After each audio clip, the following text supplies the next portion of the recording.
కాళేశ్వరం లాంటి ప్రాజెక్టు, ఇంత పెద్ద ప్రాజెక్ట్ మన దేశంలో ఎక్కడా ఇట్లాంటి అంటే ఇంత పెద్ద ఎత్తున విధ్వంసమైంది లేదు. ఇంత చర్చ జరిగింది లేదు అని ఒక పెద్ద ఎత్తున విధ్వంసం ఏం కాలేదు, చిన్నది. ఇప్పుడు మొత్తం మేడిగడ్డలో అనేక కాంపోనెంట్స్ ఉంటాయి, 28 ప్యాకేజీలు ఉన్నాయి. అందులో ఒక్క ప్యాకేజీలో అందులో అనేక బ్యారేజీలు ఉన్నాయి. ఆ బ్యారేజీలలో అనేక గేట్లు ఉన్నాయి. పోయింది ఓన్లీ 3 పియర్స్. మేడిగడ్డ సుందిల్లా అన్నారం కలిపితే 200 పియర్స్ ఉంటాయి, 200 పైనే ఉంటాయి. అందులో మూడు మూడు అంటే 1.1% ఈ 3 బ్యారేజీలల్లో. మొత్తం ఓవరాల్గా చూసినట్టయితే ఇవాళ అంచనా ప్రకారం 121 కోట్ల ప్రాజెక్ట్ అది. 121,000 కోట్ల ప్రాజెక్ట్ అది ఇవాళ అంచనా ప్రకారం. 121,000 కోట్ల ప్రాజెక్టుల ఇది కేవలం ఏంటంటే ఒక మ్యాక్సిమం మనకు దాని మీద ఖర్చు అయ్యేది ఒక 300 కోట్లు 400 కోట్లు, నాట్ ఈవెన్ 1000 crores. 1000 crores అన్నా కూడా అది 1% కాదు. 1,20,000 మరి చాలా చిన్నదే కదా రిపేర్ అది. ఇంకోటి ఎలాంటి వాళ్ళే చేస్తామని చెప్పారు కదా, నీ గవర్నమెంట్ పడినది. తర్వాత ఏ బ్యారేజీలోనే ఇట్లాంటివి వచ్చినాయి, ధవళేశ్వరంలో కూడా వచ్చినాయి, ధవళేశ్వరం ఆనకట్టలో కూడా వచ్చినాయి. సేమ్ ఇదే ప్రాబ్లం ఇట్లాంటివి సిమిలర్. అసలు ఈ ప్రపంచంలో చిన్న చిన్న నష్టాలు జరగకుండా కంప్లీట్ అయిన ప్రాజెక్ట్ ఏది లేదు, నాగార్జున సార్తో సహా ఏదైనా అన్ని. ఇప్పుడు నాగసార్లు ఇప్పుడు కూడా నువ్వు కెమెరా పట్టుకొని పోతే లోపల సీపేజ్ కనబడుతూ ఉంటుంది. ప్రభుత్వాన్ని భూతద్దంలో పెట్టి మిస్టేక్స్ చూడాలని చెప్పి కోడిగుడ్డు మీద బొచ్చు బిగుతూ కేసీఆర్ను బ్లేమ్ చేయాలనే ఒక తాపత్రయం కనబడుతూ ఉంది. బట్ జడ్జి గారు ఇంపార్షియల్గా ఇస్తారని నేను అనుకుంటున్నాను. కానీ ఇక్కడ మేడిగడ్డ పైన లేదా కాళేశ్వరం ప్రాజెక్టు పైన కాంగ్రెస్ వాళ్ళు వచ్చి రాగానే దాన్నే ఎత్తుకోవడానికి గల కారణం ఏమిటి? పాలమూరు రంగారెడ్డి ఉన్నది, మిషన్ భగీరథ ఉన్నది. మేడిగడ్డ డ్యామేజ్ అయింది. ఒకటి వీళ్ళు ప్రచారం ఏం చేశారు, 1,00,00,000 కోట్లు తిన్నారని. మూడోది ఏంటంటే అక్కడ ఆ టైంలో పార్లమెంట్ ఎలక్షన్స్ ఉన్నాయి, అసెంబ్లీ ఎలక్షన్స్ ఉన్నాయి. ఎలక్షన్ల పోలింగ్ డేట్ రాకముందే ఇది 40 రోజుల ముందు కూలింది. మన నవంబర్ 30 పోలింగ్ ఉంటే అక్టోబర్ 21 కూలింది. ఆ 40 రోజులు ఎలక్షన్ ఫలితాన్ని తారుమారు చేయడానికి మేడిగడ్డది ఉపయోగపడ్డది. రెండోది రేపు పార్లమెంట్ ఎలక్షన్స్ వస్తున్నాయి కాబట్టి కమిషన్ పేరుతోని ఈయన దోషిగా చూపెట్టినట్టయితే జనం నమ్ముతారు అనే ఉద్దేశంతో మళ్ళీ జడ్జి గారిని పెట్టి దాని మీద కమిషను విచారణ. అంటే తినంది ఎందుకు విచారణ చేస్తారు, తినుంటాడు నిజంగానే. అరే 1,00,000 కోట్లు కాకపోయినా ఒక 1000 కోట్లన్నా తినవచ్చు, ఇట్లుంటాయి కదా వాదనలు.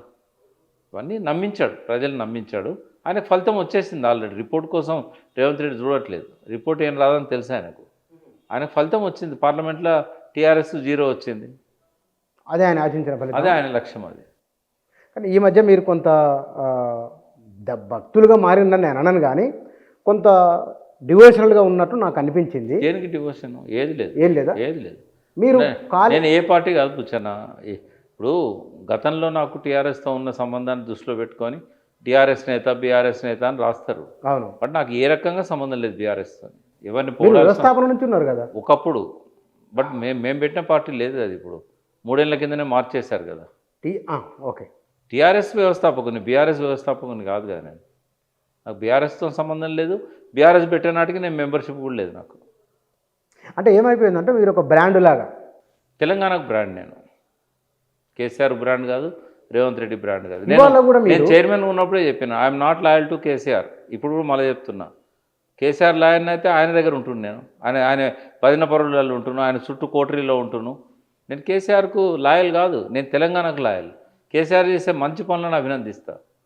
ఇప్పుడైనా కేసీఆర్ గురించి అప్పుడప్పుడు నేను మాట్లాడుతున్నా అంటే ఆయన చేసిన మంచి పనులు చరిత్రలో నిలిచినాయి కాబట్టి, ప్రజలకు ఉపయోగపడుతున్నాయి కాబట్టి.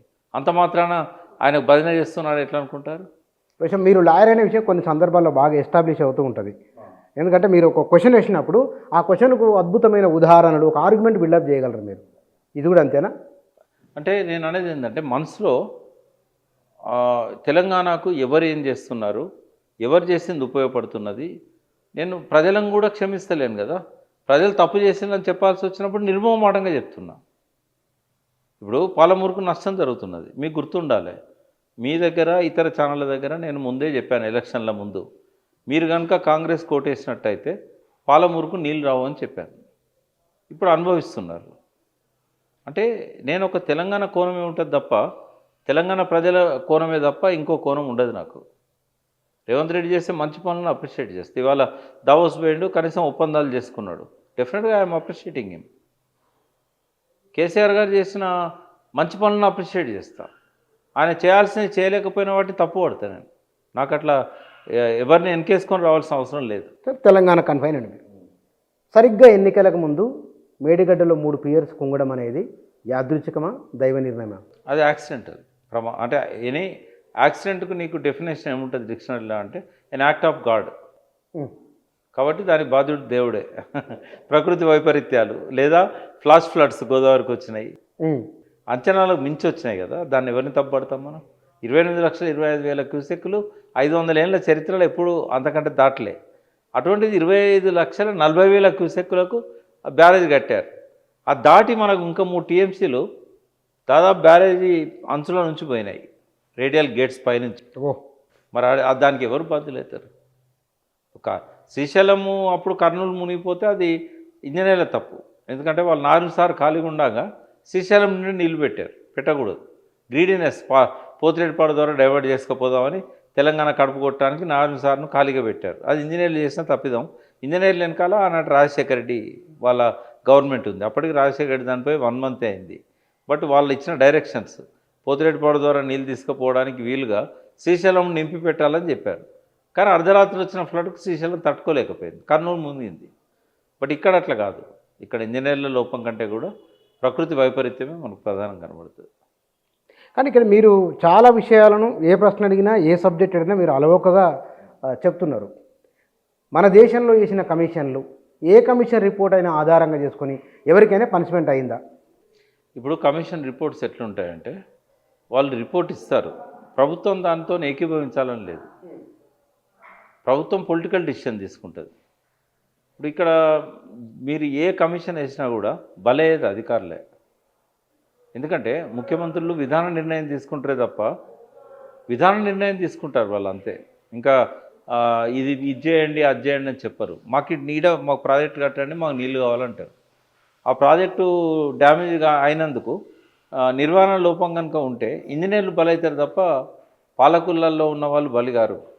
కాబట్టి రేవంత్ రెడ్డి గారు రేపు ఆ రిపోర్ట్ వచ్చిన తర్వాత తప్పు పట్టితే కనుక, ఒకవేళ కేసీఆర్ది లోపం ఉన్నది అని ఏమన్నా తప్పు పడితే కనుక అది ఒకవేళ పీనల్ అఫెన్స్ అవుతుందా, శిక్షార్హమైన నేరం అవుతుందా? ఇప్పుడు నిర్లక్ష్యం అని అంటే శిక్షార్హమైన నేరం కాదు అది. లేదా ఆయన అడగాల్సిన పద్ధతిలో వాళ్ళని అడగలేదు, దాని మీద పర్యవేక్షణ లోపం ఉన్నది, ఏదున్నా బాధ్యులు ఎవరు? అధికారులు, ఇంజనీర్లు. వాళ్ళకే ముందు వస్తుంది అది. ఇంకోటి కిక్ బ్యాక్స్ ఏమన్నా ఉన్నట్టు ప్రూవ్ చేసినట్టయితే ఆ జగన్ కనుక రాజశేఖర రెడ్డి చేసిన తప్పులకు జగన్ జైల్లో పెట్టినట్టుగా కేసీఆర్ని జైల్లో పెట్టవచ్చు. కానీ అది కాదు అది. ఎందుకంటే ఎలక్టోరల్ బాండ్స్ ఒకటే ఆయన తప్పబట్టడానికి వాళ్ళు తీసుకునేది. అది అన్ని పార్టీలు తీసుకున్నాయి. కాంగ్రెస్ తీసుకున్నది, బీజేపీ తీసుకున్నది, అందరి దగ్గర తీసుకున్నారు. ఎవరికి ఎక్కువ వచ్చినాయి? కాంగ్రెస్కి ఎక్కువ వచ్చినాయి, ఇక్కడ మన రాష్ట్రంలో బీజేపీకి ఎక్కువ వచ్చినాయి. మన రాష్ట్రంలో కానీ ఎక్కడ కానీ బీజేపీకి ఎక్కువ వచ్చినాయి. ఎందుకంటే పెద్ద కంపెనీస్ అన్నీ బీజేపీకి ఇస్తాయి కదా. ఇంకోటి ఏ రాష్ట్రంలో ఆ ముఖ్యమంత్రి ఉన్న పార్టీకి ఎక్కువ వస్తాయి. సరే, వాళ్ళకి ఆ అఫెక్షన్ ఉంటుంది ఒకరికొకరికి. ఈయనకు మేము సాయం చేయడం వల్ల రేపు మాకేమన్నా పనులు ఇచ్చేటప్పుడు కానీ, దాన్ని ఎన్హాన్స్ చేసేటప్పుడు కానీ హెల్ప్ చేస్తాడు అనేది ఉంటే ఉండొచ్చు. కానీ ఇక్కడ ఏంటంటే అది ప్రూవ్ చేయాలి, అది చట్టవిరుద్ధం అని చెప్పగలగాలి. ఇవన్నీ ఒక మాటతో అయిపోయేటి కావు. ఇప్పుడు పీసీ ఘోష్ కమిషన్ రిపోర్ట్ ఇచ్చినా కూడా ఆ రిపోర్ట్లో ఒకవేళ కేసీఆర్ గారి మీద ఏమన్నా పాస్ చేసినా కూడా అది శిక్షార్హమైందా కాదా అనేది ఇంపార్టెంట్. ఇంకోటి శిక్షార్హమైంది అయినా కూడా ఈ ప్రభుత్వం దాన్ని యాజ్ ఇట్ ఈజ్గా ఇంప్లిమెంట్ చేస్తుందా చేయదా? చాలా నివేదికలు చిత్తబుట్ట దాఖలవుతాయి. ఒక ఏడాది 2 ఏళ్ల పాటు పత్రికలలో నలుగుతాయి, మీడియాలో నలుగుతాయి. తర్వాత దాని మీద ఎటువంటి చర్యలు ఉండవు. విచారణ కొనసాగుతూనే ఉన్నది కాబట్టి మనం దాని మీద మాట్లాడలేము. బట్ విచారణ పూర్తయిన తర్వాత అది రేవంత్ రెడ్డి విచక్షణ మీద ఆధారపడి ఉంటుంది. ఆ రిపోర్ట్లో ఉన్న దాని మీద అధికారులనైనా అందులో పాల్గొన్న వాళ్ళనైనా శిక్షించాలా లేదా అనేది ఆయన ఇష్టం అది.